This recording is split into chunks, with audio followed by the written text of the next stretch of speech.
அனைவருக்கும் வணக்கம். நாம் இன்றைக்கி என்ன பார்க்க போகிறோம் அப்படின்னா, நம்ம இன்றைக்கி வந்து புளியோதரை பண்ண போகிறோம். புளியோதரைக்கு தேவை முதல்ல புளி தான். அந்த புளியை வந்து நான் இன்றைக்கி வந்து சீக்கிரமாகவே தண்ணியில் எடுத்து நான் ஊற போட்டுட்டேன். அப்படி இல்லை அப்படின்னா உங்களுக்கு உடனே பண்ணணும் அப்படின்னா கொஞ்சம் புளியை போட்டு அதில் வந்து ஹீட் வாட்டர் வந்து அதில் வந்து ஊற்றிக்கங்க. சீக்கிரமாக வந்து புளி வந்து கரைஞ்சிரும். நான் புளியை வந்து நான் எடுத்து நான் ஊற போட்டு வச்சுருக்கேன். அப்புறமா வந்து இதுக்கு தேவையானது மல்லி, காஞ்ச வத்தல், காஞ்ச மிளகா வத்தல் இருக்குது பார்த்திங்களா, இது வந்து எடுத்துக்காங்க.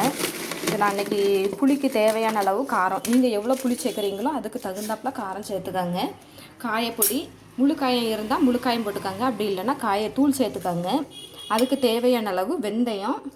நான் வந்து வேர்க்கடலை கொஞ்சம் எடுத்திருக்கேன். இது இன்னும் கொஞ்சம் நான் வறுக்காமல் வச்சுருக்கேன். இந்த வேர்க்கடலை கொஞ்சம் மிளகு சேர்த்துக்காங்க. கொஞ்சமாக தான், கொஞ்சம் ஒரு வாசனைக்கு கொஞ்சமாக சேர்த்துக்காங்க. எள்ளு பொடி நான் இப்போ வாங்கிட்டு வந்திருக்கேன். இனிமேல் நான் வறுக்கணும். எள்ளு வந்து தனியாக வறுத்து வச்சுக்கிடுவோம். அப்புறமா கொஞ்சம் மஞ்சள் தூள் தேவைக்கு ஏற்ப போட்டுக்காங்க. கடலைப்பருப்பும் இதுவும் வந்து நம்ம வந்து வறுக்கணும். இப்போ வந்து நான் வறுக்கிறத வந்து நான் காமிக்கிறேன் உங்களுக்கு.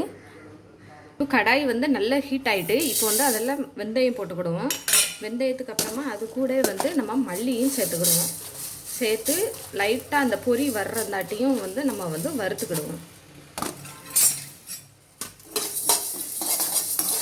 லைட்டாக லேசான சூட்டில் வச்சு வருங்க. அப்போ தான் வந்து கருகிற மாதிரி வர்ற வரைக்கும் நம்ம வந்து வறுக்க வேண்டாம். லைட்டாக ஹீட் தன்மை வந்த உடனே நம்ம வந்து மாற்றிக்கிடுவோம். இப்போ வந்து பார்த்திங்களா கொஞ்சம் வெடிக்க ஆரம்பிச்சிட்டு, இப்போ வாசனையும் வர ஆரம்பிச்சிட்டு, இப்போ வந்து நம்ம எடுத்துக்கிடுவோம். எடுத்து மாற்றிக்கிடுவோம். இப்போ வந்து லைட்டாக வேர்க்கடலையும் வறுத்துக்கிடுவோம். அடுத்தாப்பில் நம்ம வந்து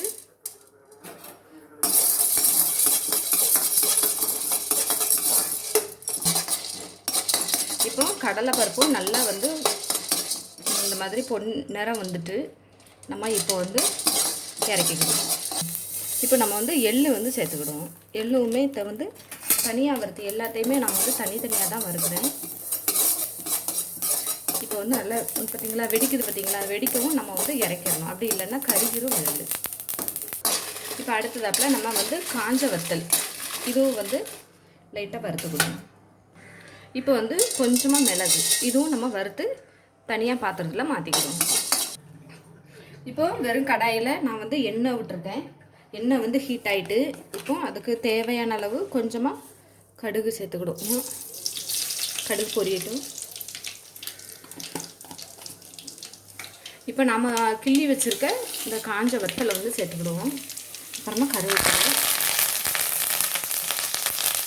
வறுத்து வச்சுருக்கிற வேர்க்கடலையும் இந்த நம்ம வறுத்து வச்சுருக்கிற இந்த கடலை வந்து சேர்த்துக்கிடுவோம்.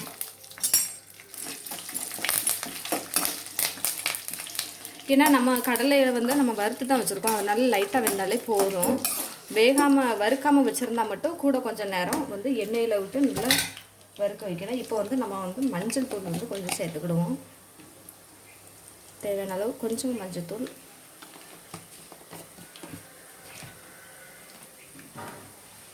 இப்போ நம்ம அதில் வந்து காயத்தூள் வந்து சேர்த்துக்கிடுவோம். நம்ம இப்போ கரைச்சி வச்சுக்கிட்டா புளி தண்ணியை வந்து சேர்த்துக்கணும்.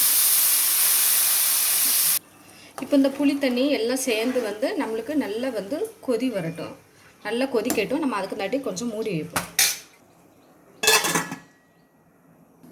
இப்போ நம்ம வறுத்து வச்சுருக்கிற இந்த வத்தல், மல்லி, மிளகு, வெந்தயம் இந்த மூணும் வந்து மிக்ஸி ஜாரில் போட்டு நம்ம வந்து அரைச்சிக்கிடுவோம். இங்கே பாருங்கள், நல்லா இப்போ வந்து இந்த அளவுக்கு நம்ம வந்து பொடி பண்ணிக்கிடுவோம். ரொம்ப சாஃப்டாலாம் ஆகாது, நம்ம கம்மியாக திரிச்சிருக்கிறதுனால ரொம்ப பொடி ஆகாது.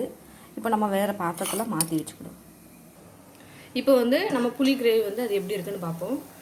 நல்லா கொதி வந்துட்டு நல்லா கொதிச்சுட்டு இப்போ வந்து நம்ம திரிச்சு வச்சுருக்க மசாலாவை வந்து இதோட சேர்த்துக்கிடுவோம்.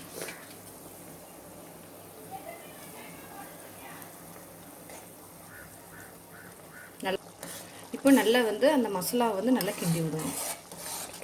கட்டி ஆகாமல் நல்லா கிண்டி விடுவோம். நம்ம சேர்த்துருக்க மசாலா கொஞ்சம் நல்லா வேகட்டும், அதுக்கு தாட்டி கொஞ்சம் மூடி வைப்போம்.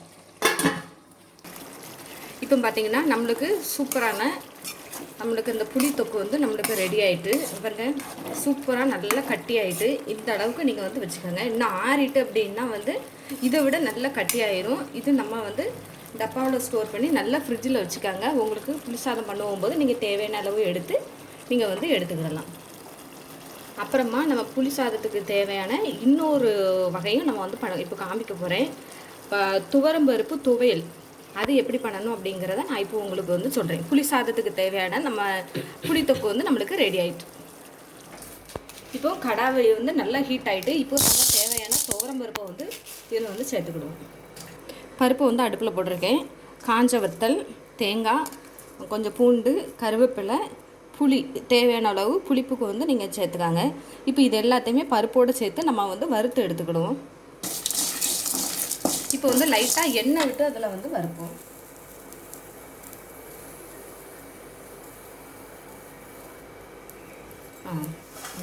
இப்போ பார்த்தீங்கன்னா நல்ல செவந்தாப்பில் எல்லாமே நல்லா வறுப்பட்டுட்டு இப்போ வந்து நம்ம ஆற விட்டு மிக்ஸி ஜாரில் போட்டு நம்ம அரைச்சிக்கிடுவோம்.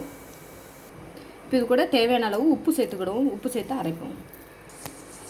இப்போ பாருங்கள், நல்ல எண்ணெய்லாம் நல்லா மேலே அங்கே பாருங்கள் வெம்பி எவ்வளோ அழகாக நிற்குது. இது வந்து புளி சாதத்துக்கு தேவையான தொக்கு நம்மளுக்கு வந்து இப்போ நல்லா ஆறினதுக்கு பிறகு இவ்வளோ கட்டி ஆகிட்டு. இப்போ அதுக்கு ஏற்றாப்பில் நான் வந்து பருப்பு துவையல் இதுவும் வந்து நான் ரெடி பண்ணியிருக்கேன். இந்த வீடியோ வந்து உங்களுக்கு பிடிச்சிருந்தது அப்படின்னா எங்களோட சேனலுக்கு லைக் பண்ணுங்கள், ஷேர் பண்ணுங்கள், மறக்காமல் எங்களோட சேனலுக்கு சப்ஸ்கிரைப் பண்ணுங்கள். Okay, bye friends.